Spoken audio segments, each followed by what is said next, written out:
Alright everyone, so this will be a continuation of my Octopath Traveler 2 level 1 commentary.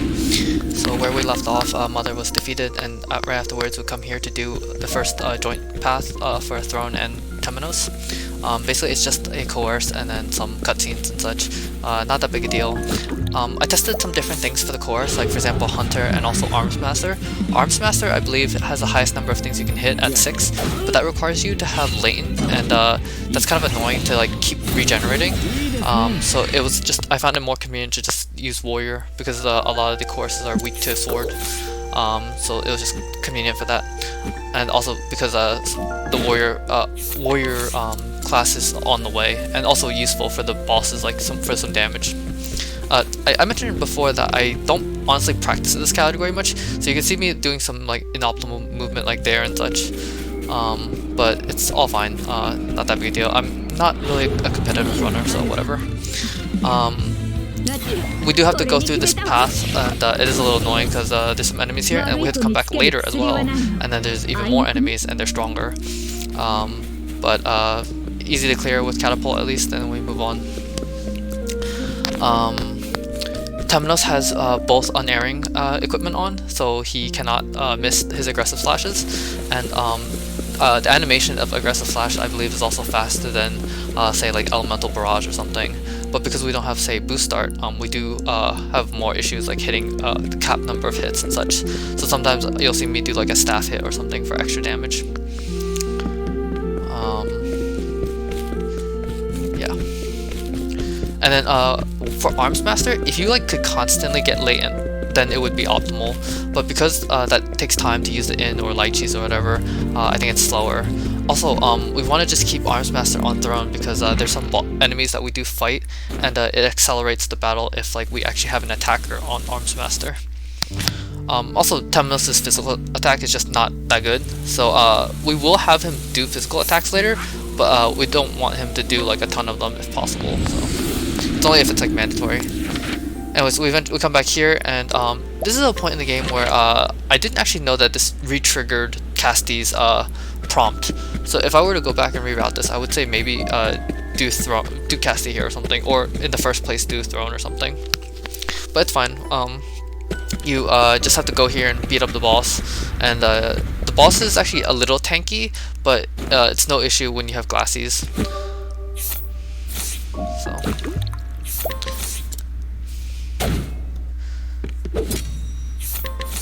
Also, I don't actually remember if I use Glassies here. I think I do though, because usually when there's ads, you want to do an AoE attack, and Arms Master is not great for the AoE. The Warlord Spear is a solid attack, but you know it's way weaker than Glassies. Usually, especially when you cast it 6 times. We also don't need any more like stray gear and like chests in these dungeons, so that does help if we can like skip all that stuff. We also don't want the encounters that you would get going to those things and such.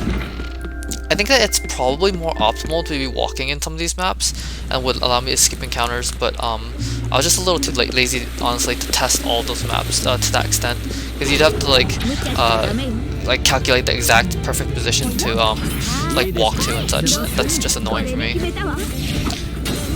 But whatever, everything is pretty safe.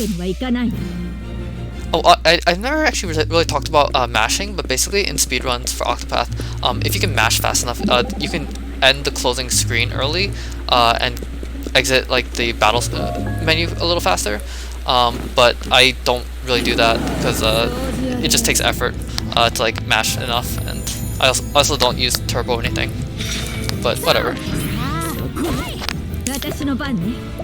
Oh, Casty has an infinite number of weeds, so whenever we want to use a concoct ingredient, but we don't want to use anything else, I just use weed because you have an infinite amount.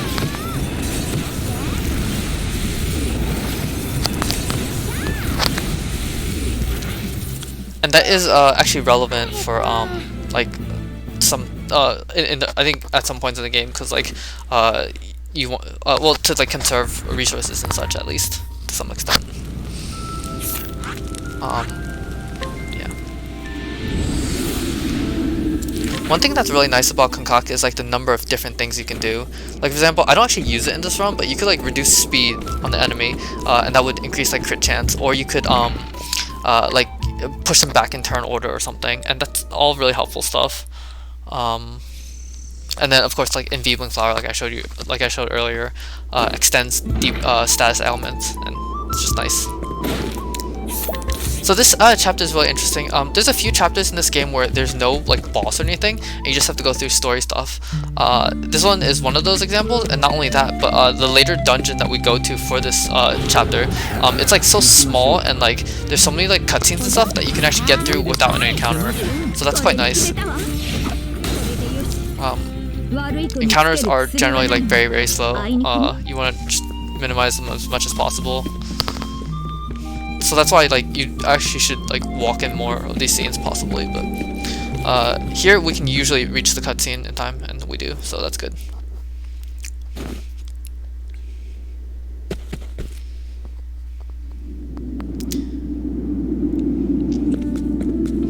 Yeah, so you get both a travel banter and also a cutscene coming up really quickly, so that's quite nice. If you have evasive maneuvers, you don't even need to do that, but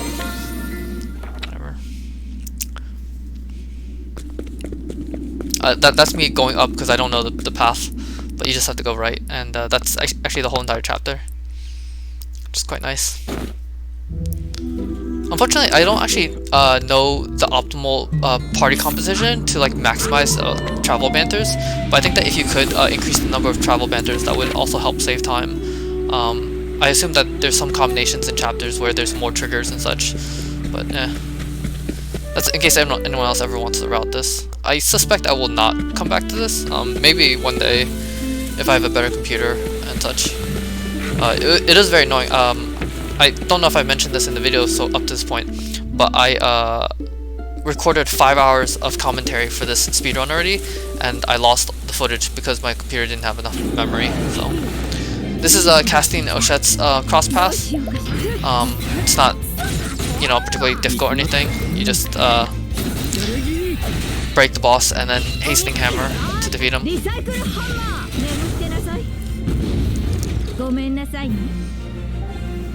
And then some cutscenes and stuff. A couple of these mandatory battles in the story give nuts like that one, which would be useful if we were allowing nuts.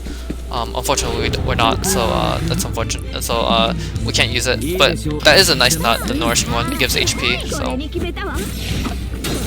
Later in Hikari's chapter, you get a Nourish L and also a Fort L, which is physical attack. So those are all really nice. But those are more for like other categories that can use it.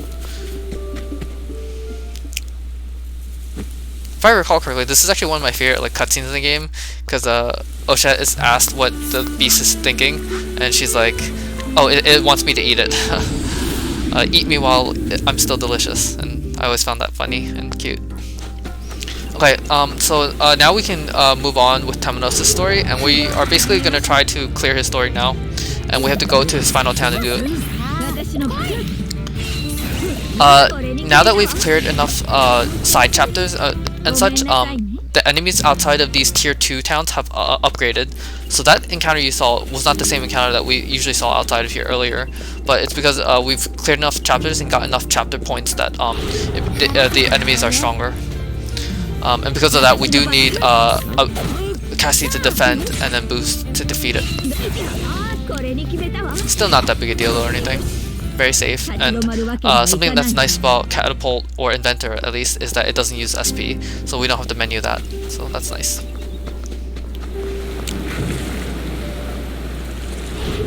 That was really unlucky and unfortunate. I probably should have walked more, but oh well. I think I got it right at the end. Like at the trigger point, so I haven't honestly memorized all of like the distances and such.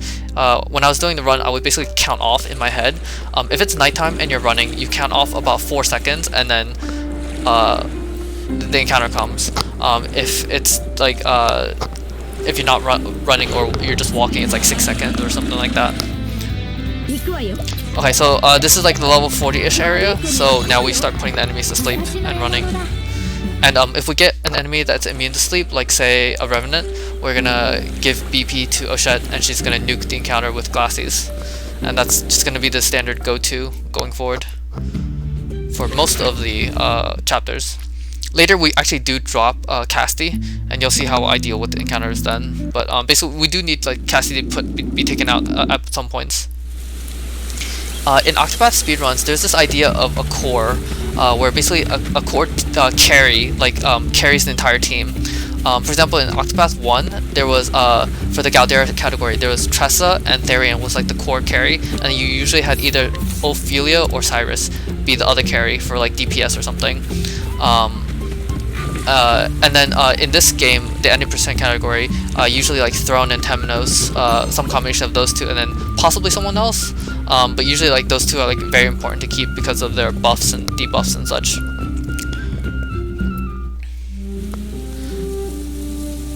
And also their like basic jobs are very useful. Like Throne gets Life and Shadows, and Temenos gets Evil Ward, which are both very important to have for both EXP and also for escaping enemies. Okay, so this is an example of an enemy that cannot be put to sleep. So when they can't be put to sleep, you nuke them with the beast. If Ochette did not have enough SP, I would also have a free turn with Temenos there to give SP to her when she's defending, so that's nice. Or I could just do it with Casti too. She has Plum Concocts.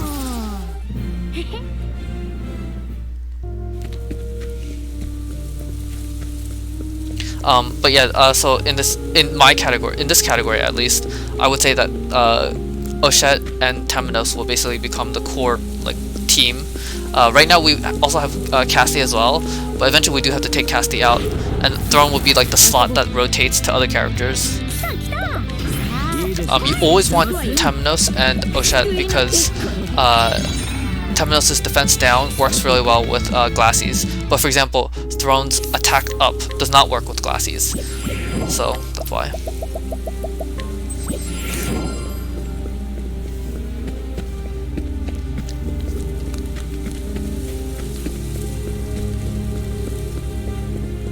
This map has a treasure chest that has like 30k or something.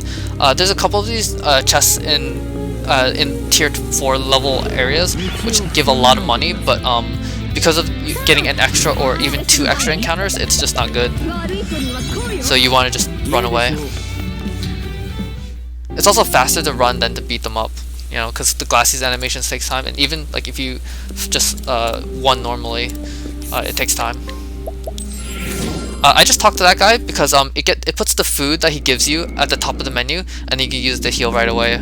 I think that is faster than just menuing, but I'm not 100% sure, or it's like close in time, so whatever. And then also that way, if I have to nuke an encounter inside of here, I have food at the very, very top that I can use on the enemies.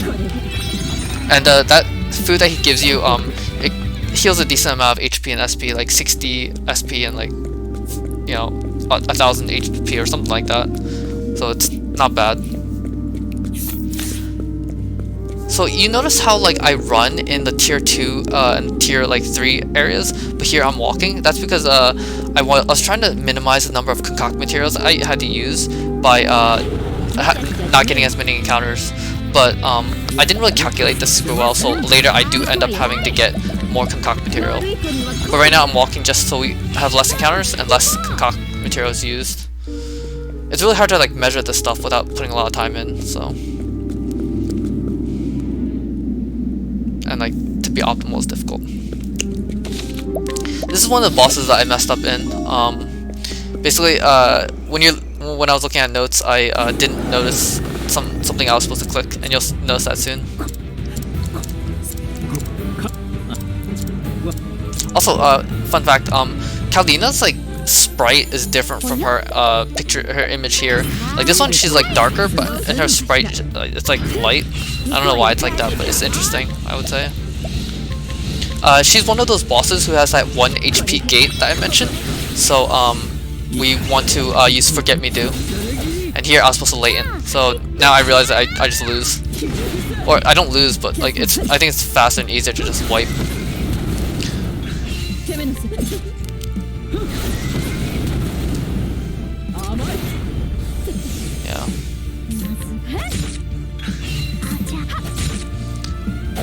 But yeah, for Cassie's turn, we use the Wind Concoct and also the Forget Me Do. That removes her 1 HP gate, and now Caldina will not do her dialogue and her transformation sequence. This is one of the reasons why it is useful to have Cassie as the locked-in party member. Because she's more, even after the early game, she's still useful throughout most of the middle and even at the end. So I would say Cassie's like value only really drops off in the night segment.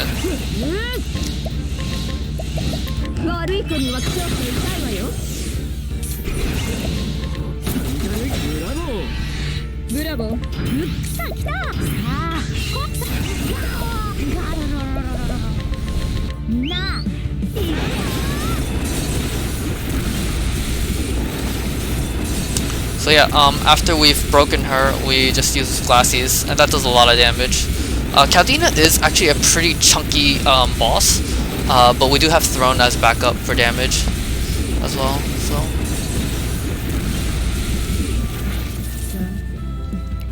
and I think I don't know if I went to the bathroom here or something. I might have gone to the bathroom. Yeah, okay, I might have gone to the bathroom or something. I don't know. But yeah. Lionheart to follow up and defeat Caldina.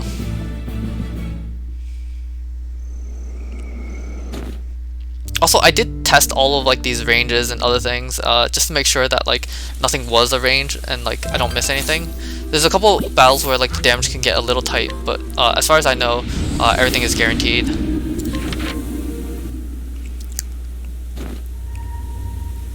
This was one of the chapters where the boss damage was like really close.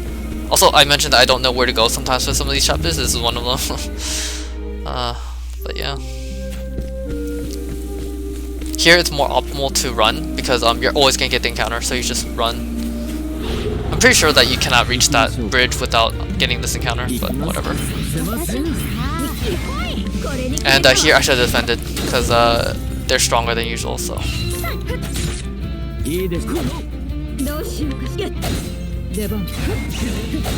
Now it's just way slower because of that, unfortunately, but oh well.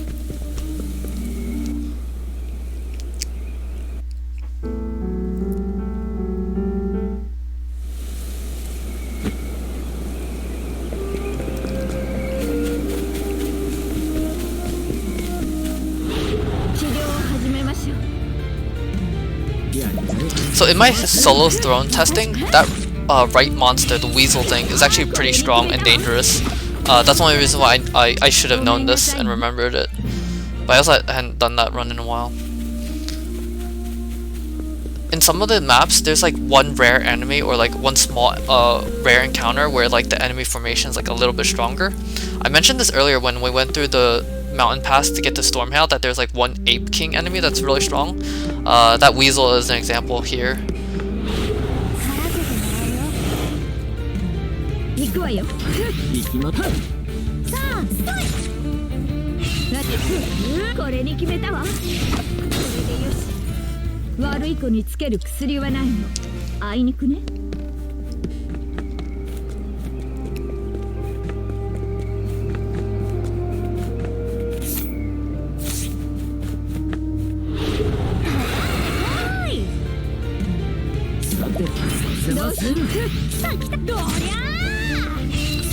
If you're given the choice between attacking and defending, you usually want to defend because that's faster animation-wise, but if you don't want to move yourself ahead in turn order, then you want to just attack. So that's why I choose different things sometimes. Also notice that like I did the night switch kind of early. That's because I actually honestly didn't know all of the trigger points, so sometimes I do it early to be sure.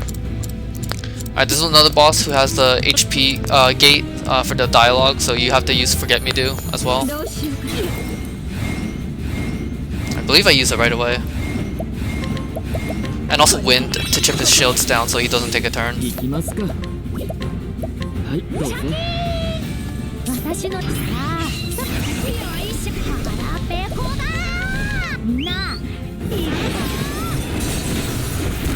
So, when I count out the damage for this, in total it reaches about 56,700-ish, around there.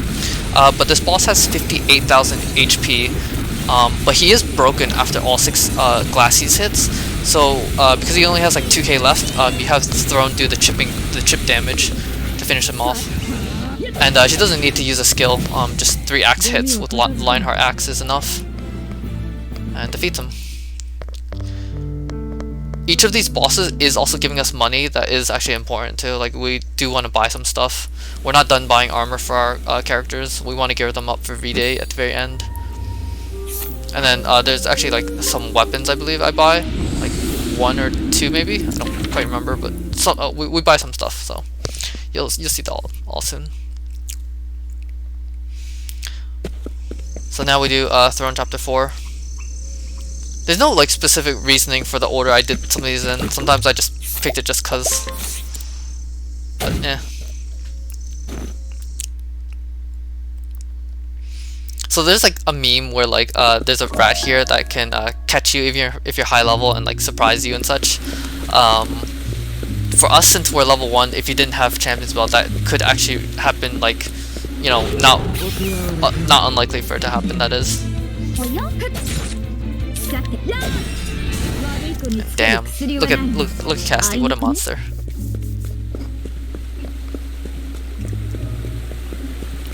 I believe I was also looking at my notes, so that's why sometimes I run into walls.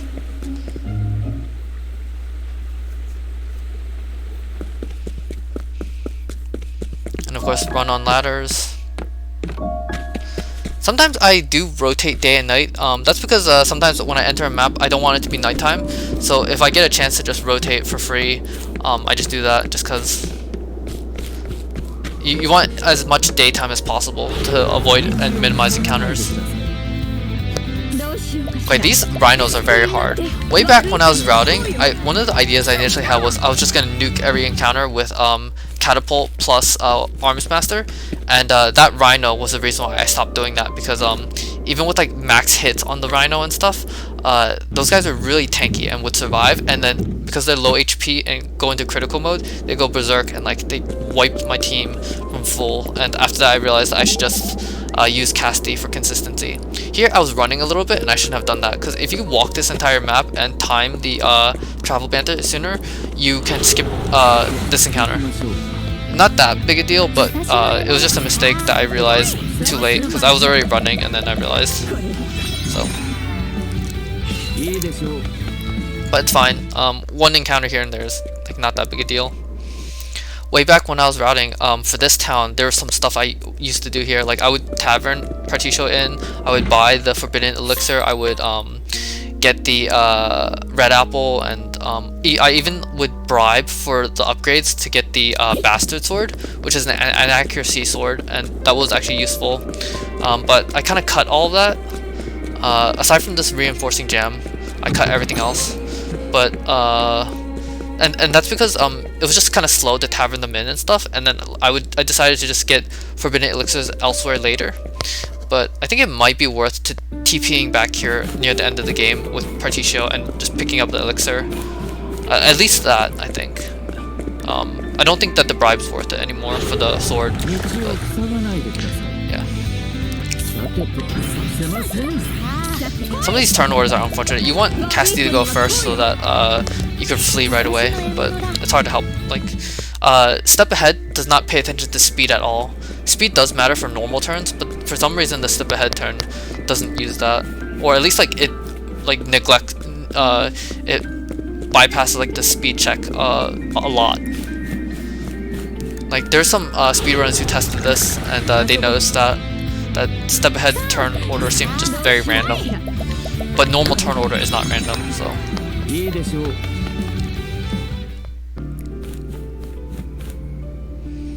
you can still get revenants in this castle, so you ideally don't want that, because then you have to summon, and the summoning and defeating the revenants is very slow. So,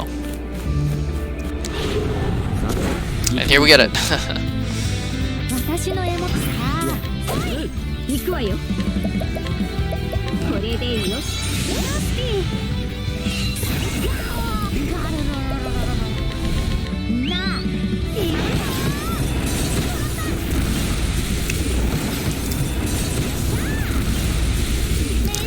Fortunately, Glacies is really strong, and 2 sets of them will defeat anything. I don't know if there's a single enemy that survives 2 of them, Maybe there's some really tanky enemy that I'm not thinking of, or a specific type of revenant or something, but the regular enemies will typically fall. And if it's like chapter 3 or below, usually one Glacies would usually be enough, so. It's not mandatory to save for any of these, honestly. Like, I tested everything, so nothing's arranged or anything. Oftentimes when I save, it's because I'm afraid of misclicking. Or, like for example, I forget to put on SP or hit night in time. But the actual fight themselves are not, like, inconsistent or anything. This was a fight that I rerouted right before this run, so I hadn't actually tested anything. So it's very, very inoptimal.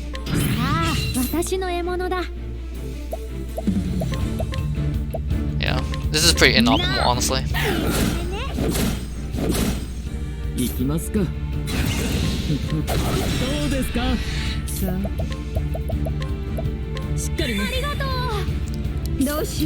A lot of wasteful turns, but whatever.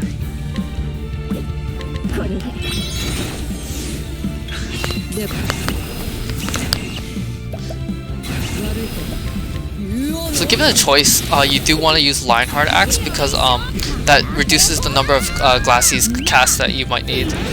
And that's nice for getting less animations of this. Glacies is very slow, but compared to it, like Lionheart Axe is a faster animation for more damage. Like each of these does about 13,000, and the Lionheart did 20,000. So yeah, and the Lionheart was faster. So yeah, I think I went to the bathroom here. Yeah, I have a habit where when I start casting casties or Glacies, sometimes I would go to the bathroom. But I'll just move ahead. Okay.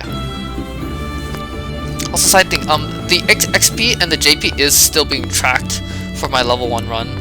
It's just that the numbers are so ridiculously high. The EXP you never level up, and then I don't use any of the JP, so you can actually calculate what level I would be if you wanted to do that. But when I checked, it was like level 60 for like the main characters by the end of the game, and 40s for the others usually, or around there. Or it might just be 40 all around, something like that.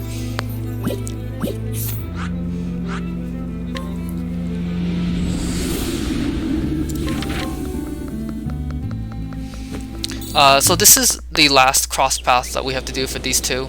Once you have done all of their like final chapters, this unlocks.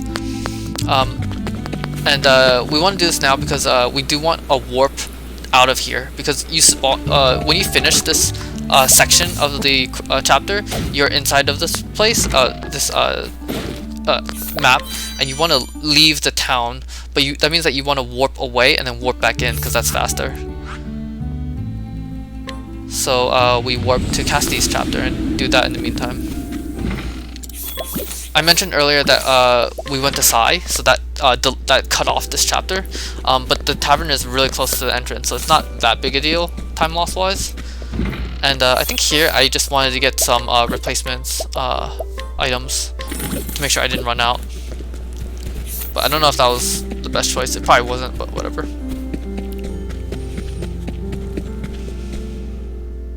So earlier we did all of like the story section relative to this, I think.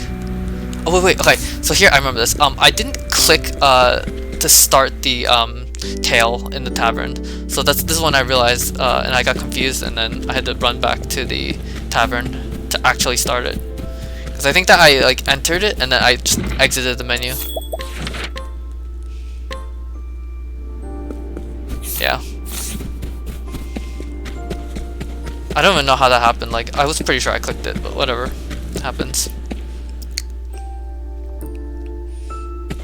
I think that first runs, you inevitably get some mistakes like that. And then this battle's not too difficult or anything. The two side guys are actually pretty tanky and bulky, and the woman of course as well. But Glacies will of course clear them all. And it is really nice to have Glacies here because the woman's weaknesses are locked off. So using like Arms Master is just a little annoying. It's hard to hit her weaknesses.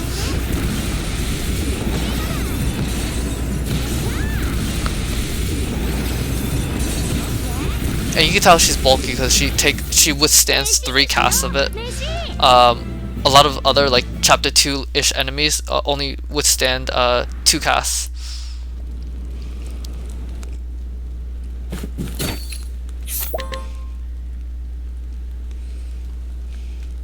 you can see my money in the top right corner. It is important to make sure you have enough. There's a point coming up semi soon where we will have to buy a bunch of armor and stuff.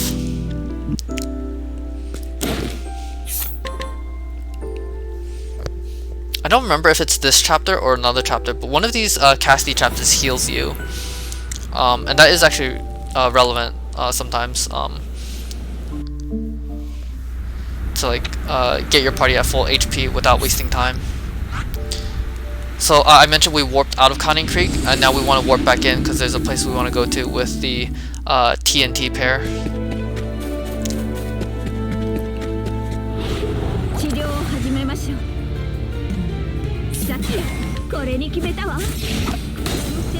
Honestly, I wonder if provoking this NPC here is worth it. You can provoke and flee, and I think that that's faster than launching catapult.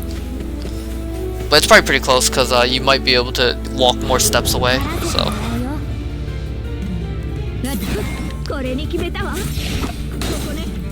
Yeah, these guys were annoying, I remember.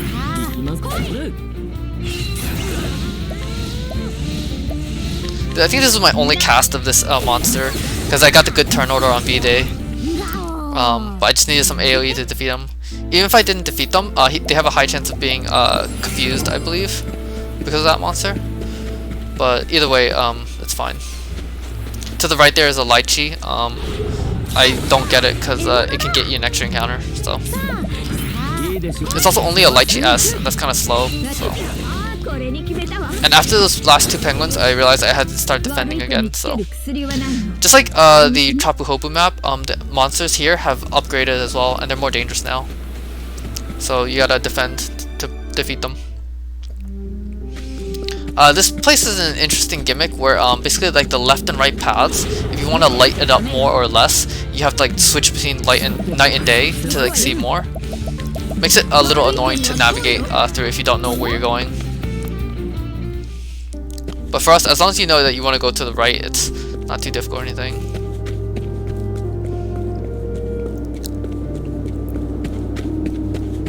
And you want to of course walk to minimize encounters and all that.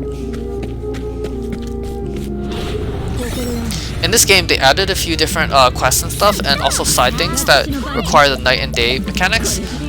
So this coming up is one of them where we have to rotate night and day in order to see the hidden stuff on the ground. Here I was looking at my concoct materials to see if I needed to replenish, and I did, so it was important because I knew I was running out based on how many I was using. Yeah, this is what I mentioned where you have to rotate day and night. There's some other quests that use it too. Like for example, there's a fishing guy. There's a guy stealing like fish or something in Conning Creek. So if you go there at nighttime and you wait until day, you can see him trying to steal it and then stop him. And then I think this town too. There's something that happens at dawn as well, just outside town.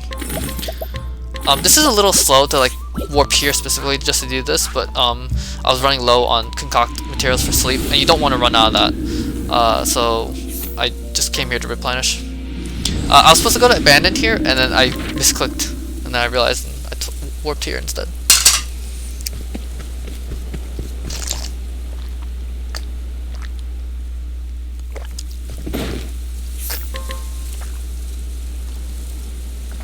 Drinking water.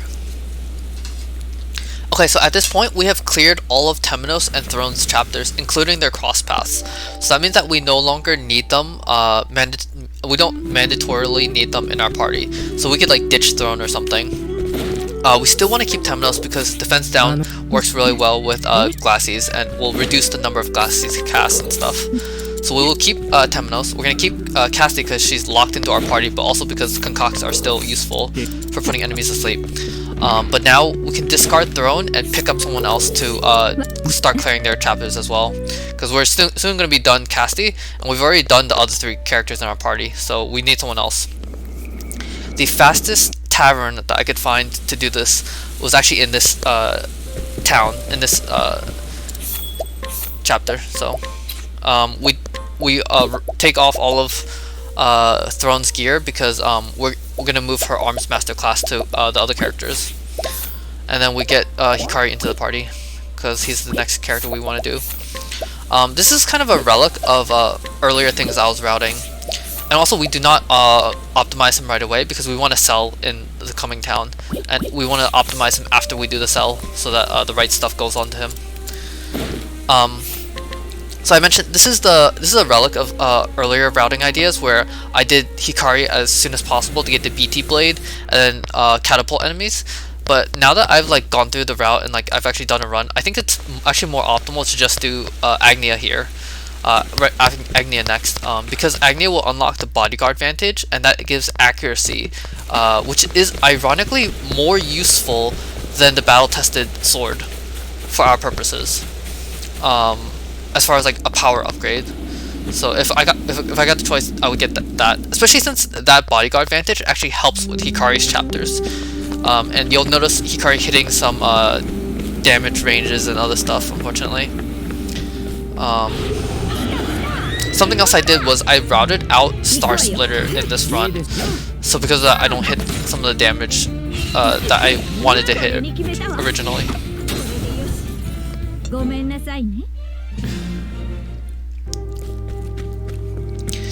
I think that if I were to redo this, I would probably take off Casty's, or take off the Guardian Ice Blade that's on one of the characters, I believe. I believe Casty has it because she's an inventor, and I would put that Guardian's Ice Blade onto Hikari along with the bodyguard vantage, that and then that would replace the damage from Star Splitter, and you would be able to replace that damage without getting an extra item or anything. And also, if you don't know, the Guardian's Ice Blade is the sword we got from Glassie's. It has about 200 attack, but it would be enough if we put on the Champion's Belt and the Bodyguard Advantage. I don't know if that's the best path, the best choice, but you do want some sort of sword for Hikari, I think, for extra damage. But anyways, we're here in this town. If you remember, this is a town that we bought armor at earlier, so now it's a good opportunity to buy more armor, and we're gonna do that very soon. It's also a good chance to stock up on diffusing or strengthening if we need, but I think that I decided not to. And also, I didn't know how money would work out, so you just want to sell some stuff, and then you do not want to sell the Warlord Spear though. Like, don't mess that up. You got a few daggers from Throne Story, so that's good. And after you sell some stuff, you can afford the armor and things.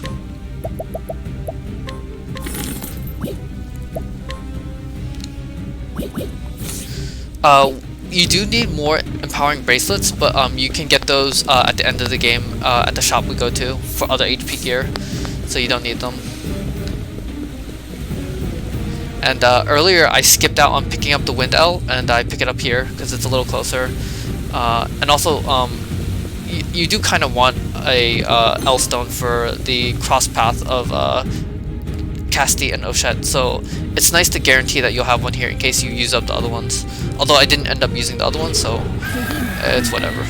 I didn't need to pick that up actually, since I had so many extra that were unused. But whatever.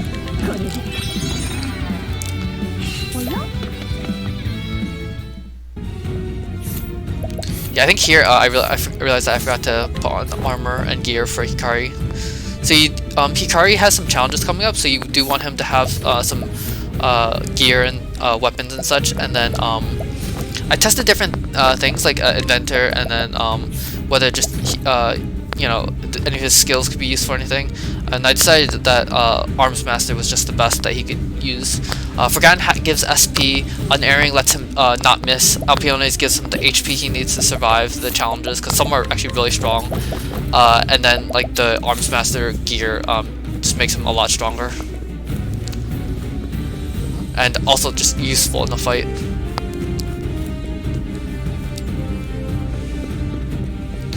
Unfortunately we can't just leave Arms Master on Hikari. Oswald also needs it, so we want to eventually move it to Oswald. So.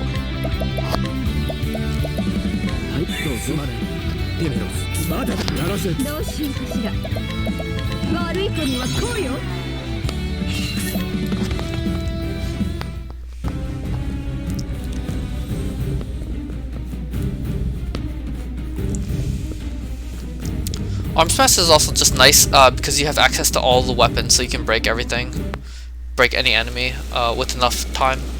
pretty much. There's some that are only weak to elements, but they're rare. You get travel banter here, but it's better to use travel banter after an encounter because you get the higher step count reset. I'm pretty sure anyway. These enemies are these enemies are immune to sleep, so you gotta use oh shit.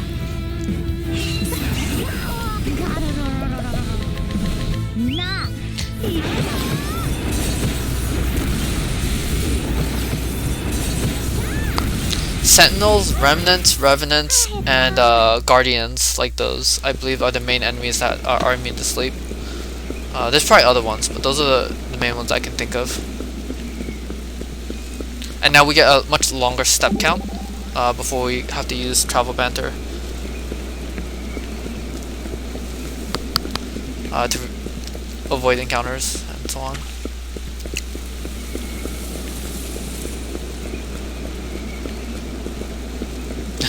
I think I got lost for a second, like unsure where to go.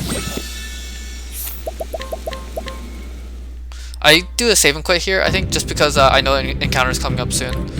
And I don't know if this is actually faster than just taking an encounter and using sleep to flee, but it's probably at least close, and I saved the concoct material, so. And of course you want to go to night before the battle, so. This is Cassie's final boss.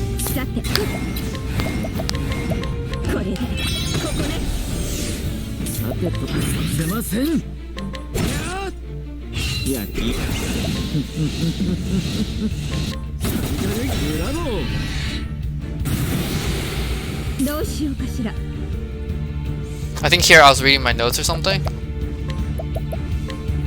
I don't know why I don't crit scope. I should probably just crit scope there.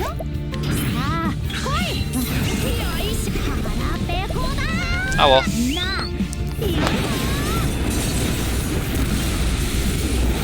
It might be because you need the full cast of Glassies anyway. Or maybe I just didn't test that. I don't know. But I definitely did not need to plumb there because you get an auto heal after this chapter. You get an auto heal after every single final boss, I believe. I don't remember one that you don't get one after. But whatever, it's fine.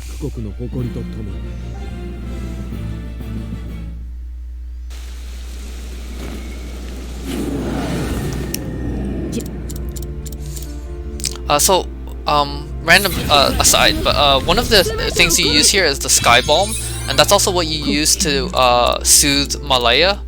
My headcanon is like the Sky Balm represents like the heaven that she goes to, because you know she sacrificed herself to save others, and is just a good person.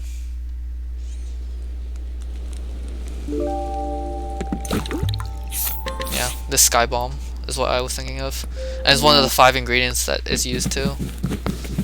So,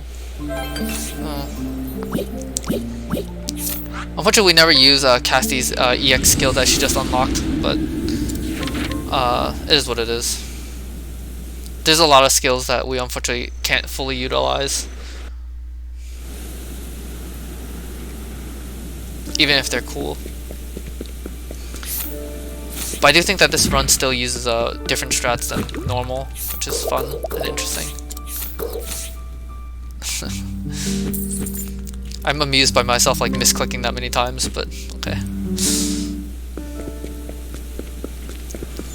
So in this dungeon you also have a travel banter, but it's like you can't fully skip everything, so you do get an encounter still, so.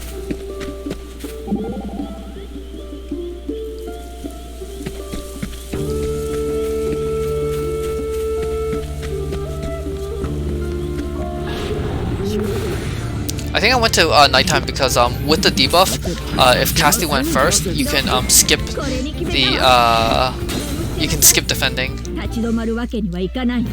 that could end up being faster. So I was just like testing that.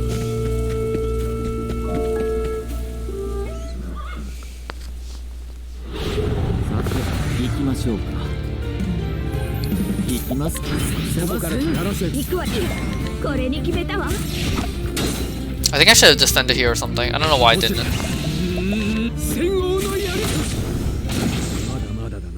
I think that I thought that because it was nighttime I didn't need to, but I definitely did. Those guys are just a little bit tankier than that.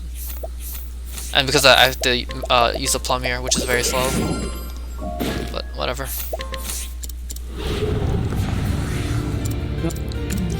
You always have to break this guy to trigger his dialogue, because Hikari doesn't have Forget Me Do or anything. And we're not using Hunter with like a baiting orb or something, so you just break with 2-6 folds, and then Lionheart does enough damage to trigger his phase shift. And he doesn't have much HP left, so very weak boss. Very easy. In old routes and stuff, I was like testing Divine Dual Edge, so I just hit yes here, but you don't need it either. We never use another one of the learned skills ever again. I think I actually used Divine Dual Edge on V-Day in the past, but I ended up just using sword attacks like normal, so whatever. And we'll continue with Hikari chapters.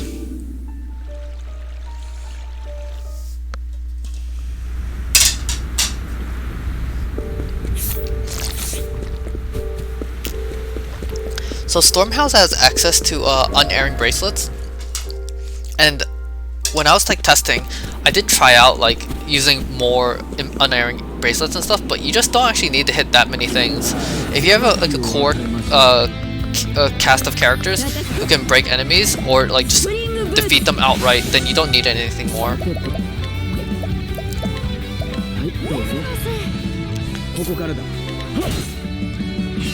Also, we're about to get an auto heal, so that's why I don't bother healing Hikari's SP.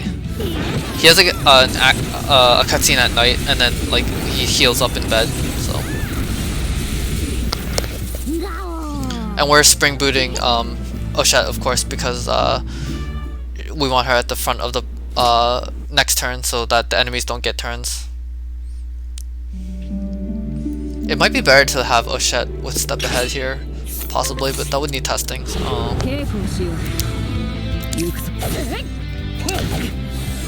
I think that every single speedrun category does this fight the same way, because it's just a memory and you have the exact same stats and everything. So always attack enough to chip his shields a little bit, then defend until the debuff is gone, and then just nuke with max BP. And now we get like a lot of cutscenes. I think it's like 7 or 11 or some crazy high number, but whatever. I remember when I was routing solo Hikari, I got really sick of these, because like, I was trying to test like Kunzo to see if there's like a faster way to doing him, and then I think I just got sick of it, and I was like, okay, I'm just gonna go with what I got, because it's a pain in the ass. This is similar also with the final boss gauntlet, very annoying to test. So. Luckily, we don't get encounters in this map, and there's a hefty money chest here.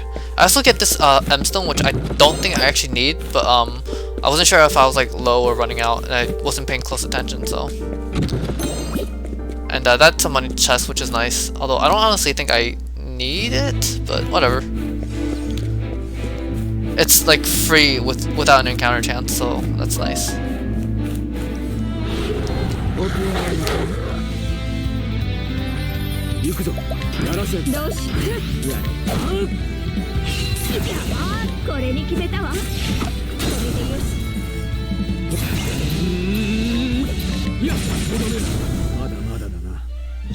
I don't know if that was faster than putting them to sleep. Probably not, honestly.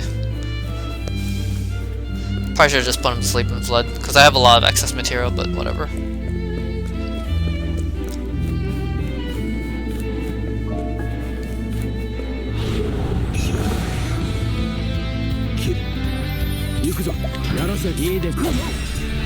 That was slow. I shouldn't have broken that guy. I should have gone to a different guy, I think.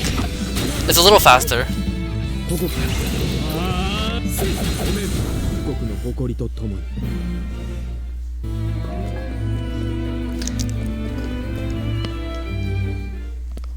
Before entering this map, I should have menued so that I could get the autosave in case I mess up Raimei.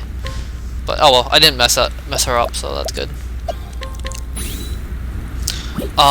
Okay, so we finished all of Temenos' chapters and his cross paths, so he never has to do another coerce ever again. Because of that, we don't need him on Warrior, and we can put him on Inventor, because we're going to boot Casti soon. When we boot Casti, we will not have an Inventor, and we always want an Inventor. So Temenos will become our permanent Inventor.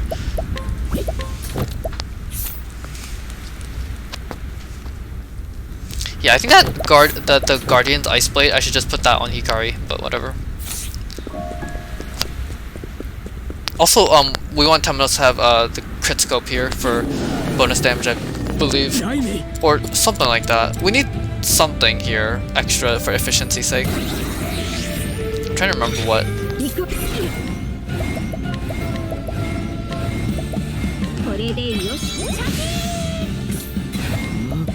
Yeah, it is crit scope. Okay.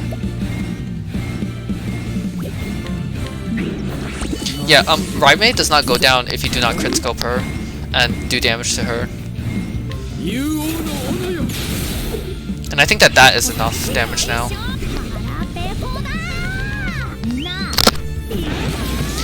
So we need someone to crit scope, and then we also need Cassie to move Oshet up and also give her BP. So.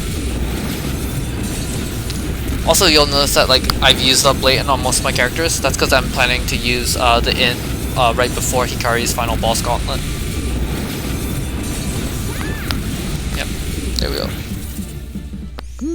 Yeah, this fight was annoying. So it's because Raimei's shields are locked off, you'd never break her, and then she takes less damage, and she's a little chunky to try and defeat in a single burst. So that's why we need the crit scope for the extra damage.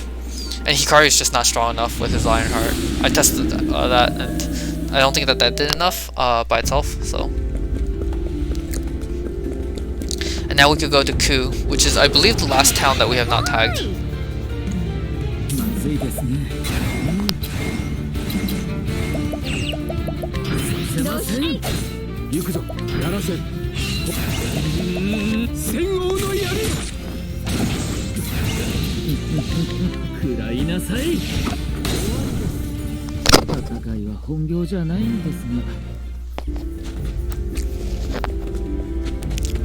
That was an enemy I probably should just put to sleep, but whatever. It's hard to do everything optimally, I think, for first run. So.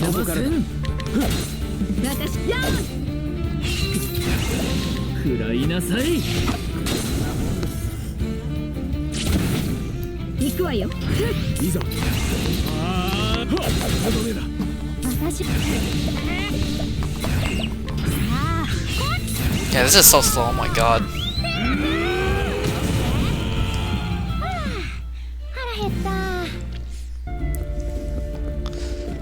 So I did do a lot of testing on some of the fights and stuff, but some of these side encounters I didn't do a ton of testing on. So sometimes I don't actually know how close or tight ranges are or not, so I waste a lot of time with that.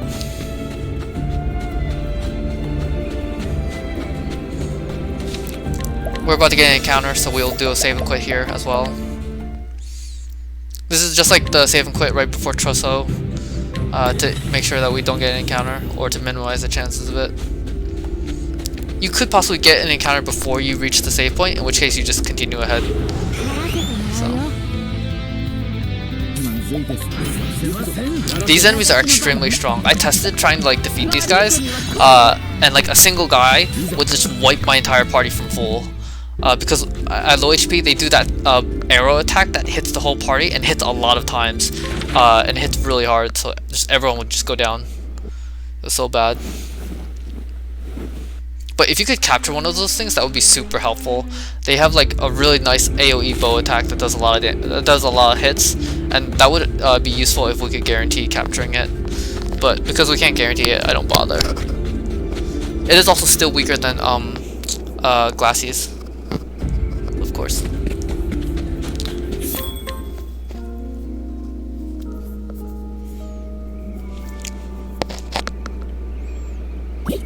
Okay, so when you are trying to get to the Ku town, there is a chance of encounters in, I believe, this map and also the next map. You can get encounters, I think.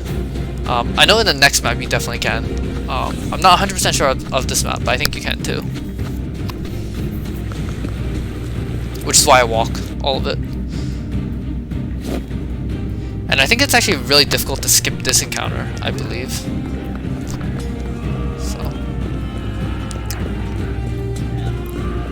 And there it is, unfortunately.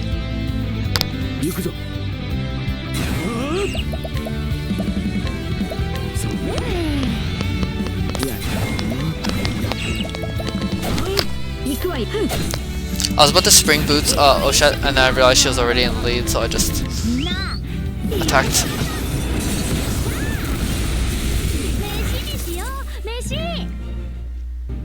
I'm not sure why these guys only use one Glacies, but the other ones in the other dungeon needed two. Maybe they have different HP values and one of them has a different weakness or something? I'm not sure. But I find that interesting. Okay, so this boss gauntlet coming up, it's not actually that big a deal or anything. We do a lot of the same patterns for them, which is basically like chip their shields down, break them, Glacies. And also along the way, if they have like some dialogue or something, we'll use a Forget Me Do. Not a big deal or anything.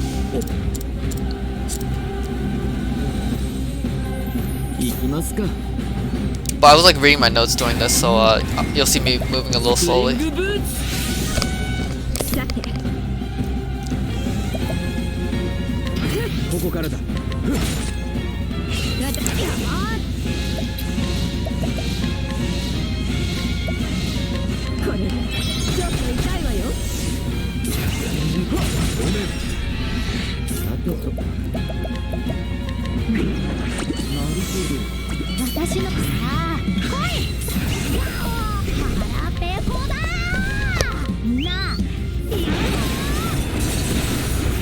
So yeah, we used the dark concoct materials to bring his shields down, and also spear to break them, crit scope, and then Glacies.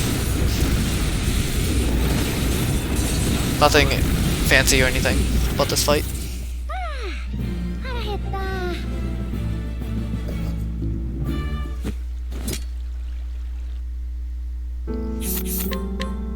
Also, the boss we just beat Ritsu, he drops a refreshing gem, so it's at the top of our inventory. We can use that right away, which is nice. You get so many gems in this, so.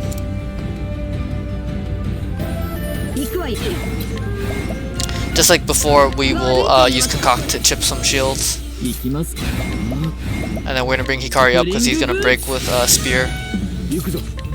So, just like last time, same. Use Spear to break, crit scope.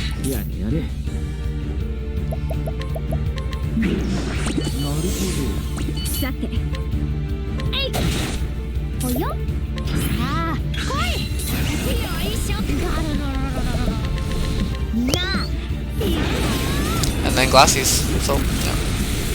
Okay, this next boss coming up. So I mentioned that I routed out Star Splitter before this speedrun.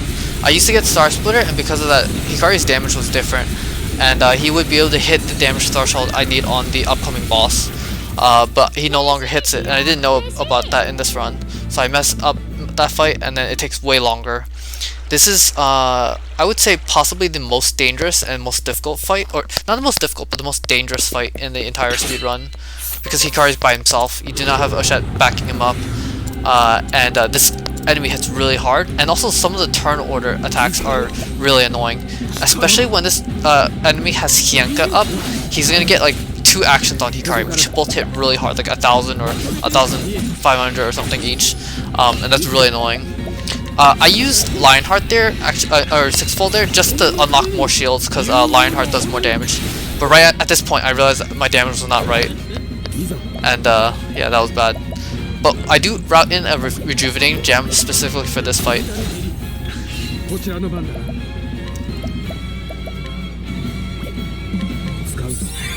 But my timing is really unfortunate. Yeah, this guy just hits so hard. I know that he's about to get another turn because of Hyenka, so it's like super dangerous. So I gotta heal up again, unfortunately. And then he goes right again, back to back. Yeah. So you see how much damage this guy's doing. If I wasn't healing, I would have wiped.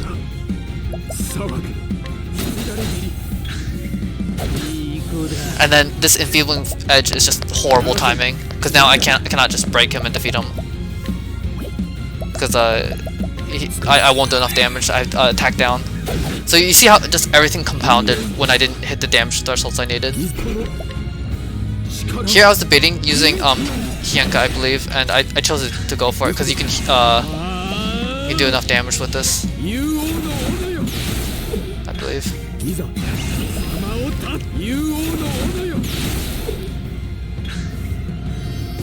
Okay, my computer has graphics issues, so I'm gonna skip ahead of that.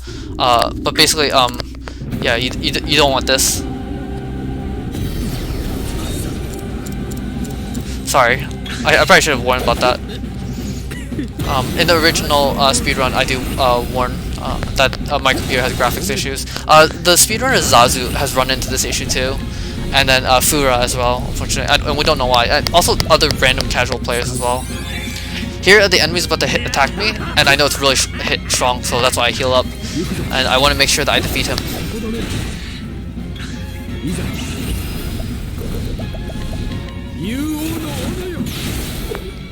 It's possible that I could have possibly won by attacking sooner, but I didn't want to take the chance because then I would possibly have to redo every single fight. So this was, I think, the worst time loss aside from V-Day himself. So yeah.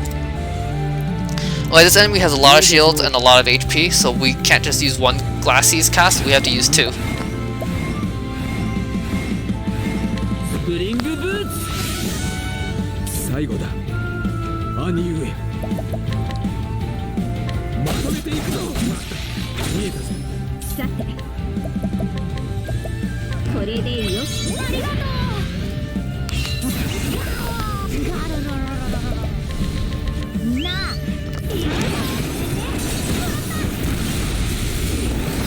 I think that you will always have to use two full sets of Glassies. I think the main way you could probably cut down on like the time loss from this though is to have Hikari do some bonus damage, so that you need like maybe one or two less casts of the like animation playing out. But that's a problem for another day or something.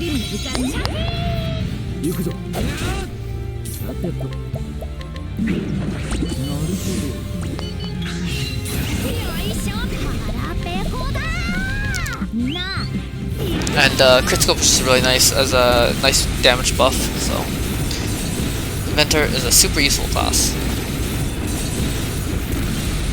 Okay, so we'll be finishing Hikari's chapter soon, and after Hikari we want to do Agnia next, because it's just useful to do the cross paths close to each other, I think. Also, Agnia unlocks the bodyguard advantage, which is a very useful attacking shield. And honestly, I think I mentioned this earlier, but I think Agnia's chapters are probably better to do sooner, but oh well.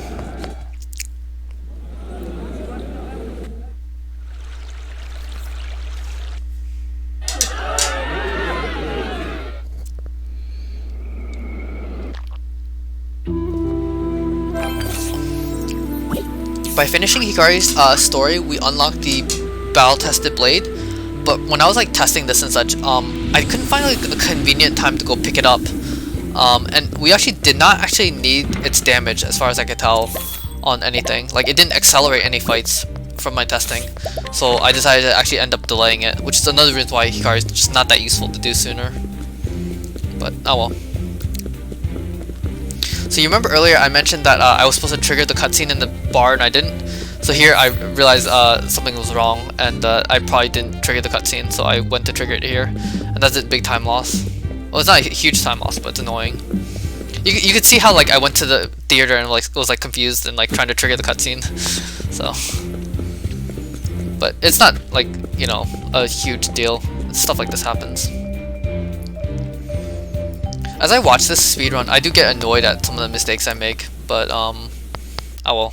This is still fun to look over and discuss why I did things the way I did, and I hope that this has been interesting for other people too so far. So we're doing Agnia chapters, of course. Nothing special or anything.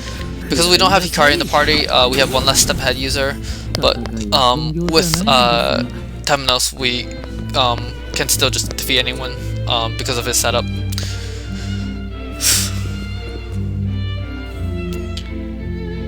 I believe he has Victory Ring, Champion's Belt, and Forbidden Axe for accuracy, and that is enough to have attack up and also just nuke the enemies, which is nice. And Cassie's just super useful for utility.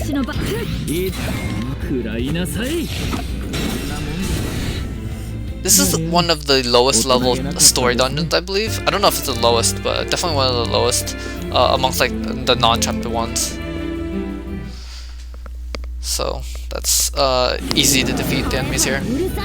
I tested going to Night for this battle, and I don't think it saves a cast of Glassies. Like you always need 2 casts, so that's why I just stopped bothering with it. And I stay in daytime for the battle because you need 2 casts. So.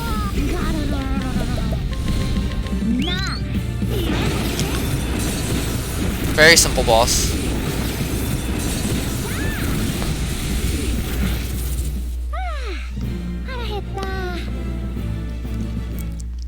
Very easy.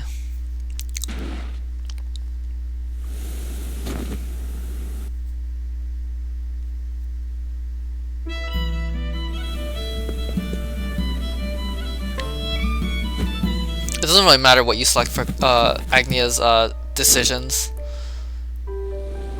It was similar with like say the boat or something, but you could like do that if you were to like do a run like any percent in a marathon, you could like use that as a incentive or something, but whatever, doesn't really matter either way.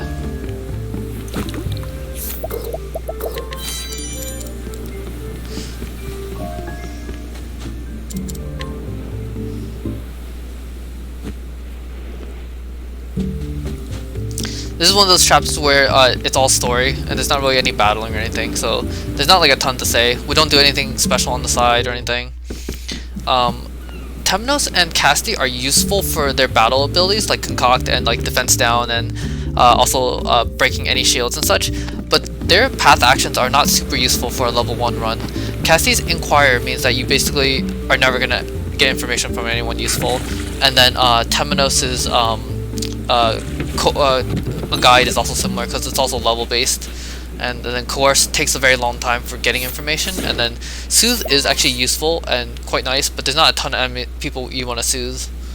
Like anyone useful you want to soothe, we've basically knocked out at this point. So this is one of the annoying things where like because we have such limited party slots and we can't have Partitia all the time, there are some items that I wish, you know, it would be nice if we could buy them sooner and stuff. Like, you know, an accuracy bow or an accuracy sword or something. They would help, for example, so. But, not that big a deal. And we just continue on with Agnia's chapters. You'll also notice that we actually have not done Casti and Oshet Crosspath chapter 2. That's because I wanted a warp point later, like somewhere to warp to, and I wanted to leave that place. And I also wanted a tavern that was close, so that was the place I selected, I believe, if I recall correctly. You'll see later.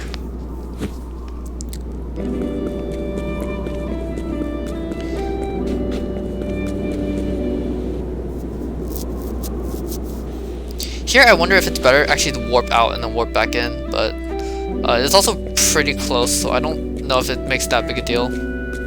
It's probably a little bit better to warp out and back in, I think, but I don't know. I also don't know if you can, like, I don't know if it's locked at that point or something, but that happens sometimes for some stories. You also notice that I'm going through the chapters a lot faster at this point. Once you've like kind of geared up and like your team is like in their go mode, and you have like the damage you need and all that, it's really just hitting story triggers and chapters, skipping chests, skipping enemies if possible, and then going to the boss as soon as possible, and then defeating them as minimally and quickly as possible. That's pretty much how all of the Octopath speedruns go. Get yourself geared and ready, resource-wise, and then go beat up the boss.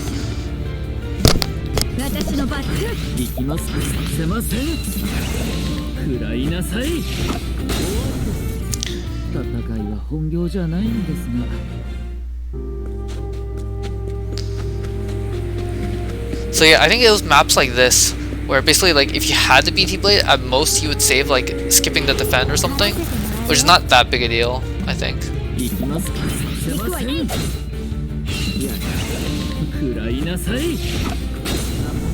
And anything stronger, you don't actually fight.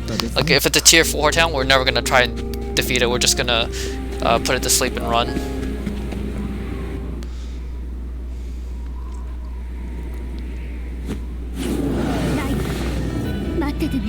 Okay, this boss is not a big deal. You break and then you use glassies. Not unlike what we've been doing so far. So weak to axe, and Temenos' axe has accuracy, so he doesn't miss. I don't remember if Casti has accuracy accessories, but the base attack also gets an accuracy bonus anyway, so you have a higher chance of not missing with base attacks. I also don't think this boss is known for evasion, so yeah.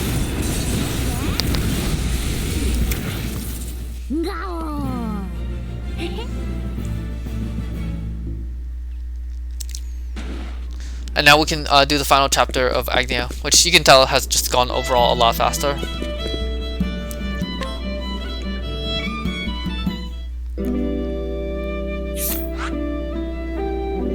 Oh wait, no, we don't do that right away. We actually do the cross path first. I don't think that this is honestly optimal now, but basically in the past when I was routing this, I wanted to pick up certain armor in Mary Hills, and in order to get that armor I had to bribe for it, and because of that I do this chapter to get Hikari back in so I can bribe for it and generate it. But at this point, because I rerouted it differently, I no longer need it. You can also see me messing up a little bit because I never practiced just this chapter ever. Yeah, I have no idea where to go with this chapter. Whatever.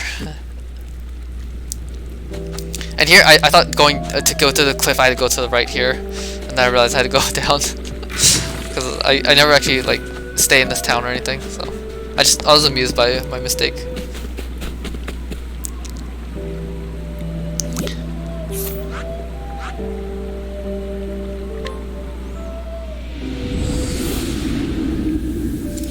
So yeah, we want Hikari here because we want to bribe something to the right.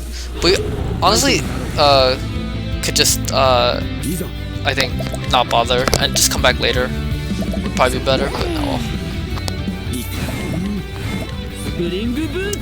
In this chapter, you always get this encounter when you start the chapter, and it's always daytime.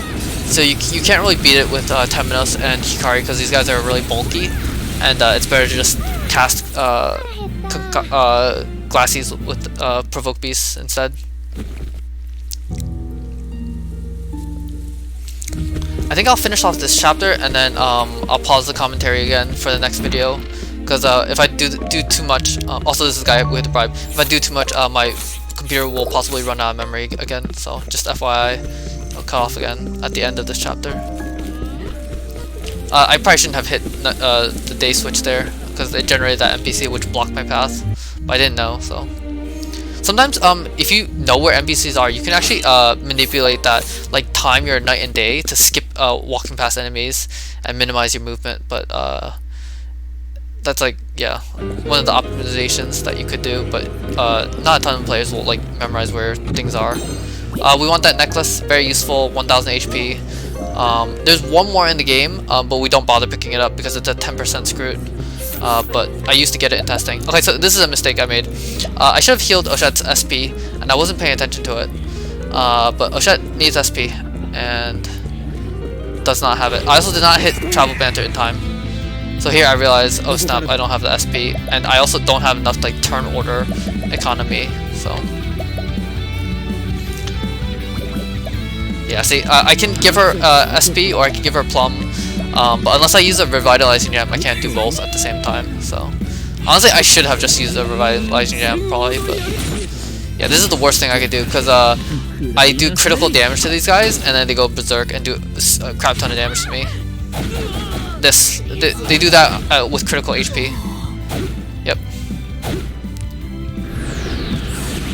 I'm pretty sure anyway, so.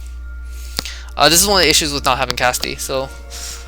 I think it's probably honestly better just keep Casti and just do this chapter like normal, and then bring Hikari here later for the bribe. But whatever. Ideally, you time the travel adventure in time, and you skip the encounter entirely, which I do here. So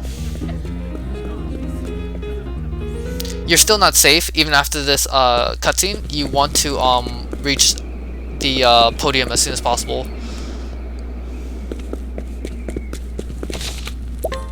And I save in case I misclick again, like usual. After this cutscene, now you're pretty safe because you're not gonna get an encounter like going up the steps. But you do want to go to nighttime as usual. I think I was looking at my notes, which is why I was running into the corner.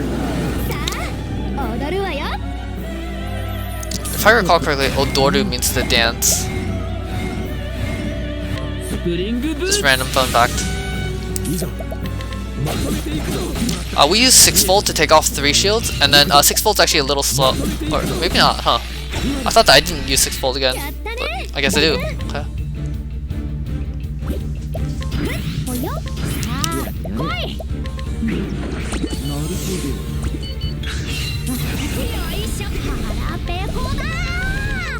Dulcinea 2 is, I think, the only time in the game when your latent is filled up, aside from V-Day 2. So it is actually useful for filling up latent if you have characters that need it, but sadly we do not have characters that need it. I could probably route this better so that I use it more in a more timely manner, but whatever.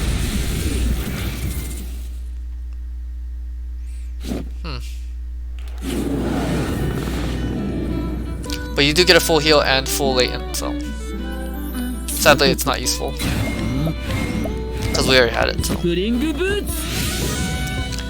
she's weak to sword. So last time we did 2 6 volts. This time we'll do 2 aggressive slashes. Breaker. That is one of the uses of having Hikari though.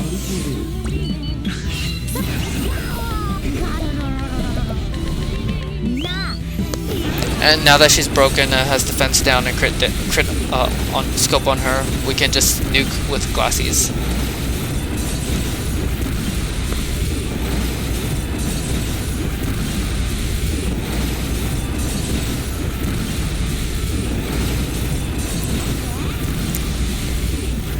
And there we go.